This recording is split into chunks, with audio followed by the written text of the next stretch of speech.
ভাইনা কই যাইতাছ? আরে শুনলাম এসএসসি পরীক্ষার নাকি রেজাল্ট দিছে। তোর পরীক্ষার রেজাল্টের খবর কি? জিপিএ 5 পাইছস নাকি? মামা আমি তো ফেল করছি। ফেল করছিস? আবার হাসতাছিস? ব্যাপারটা কি বল দেখি। আরে মামা তুমি বিষয়টা জানো না, পাশের বাড়ির আকিমাও ফেল করছে, তাই আমি হাসতাছি। ব্যাপারটা কি বল দেখি ভাইনা। আরে মামা তাহলে শোনো, আকিমার বাবা কইছে যদি ও ফেল করে তাহলে ওরে রিক্সাওয়ালার সঙ্গে বিয়া দিব। সেটা তো আকলিমার বাবা আকলিমারে কইছে রিক্সাওয়ালার সাথে ওরে বিয়া দিব। তার সাথে তোর সম্পর্ক কি?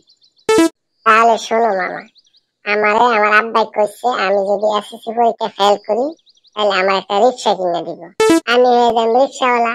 এই সুযোগে আকলিমার বাবা রিক্সাওয়ালা দেখে আমার কাছে বিয়া দিয়ে দিব।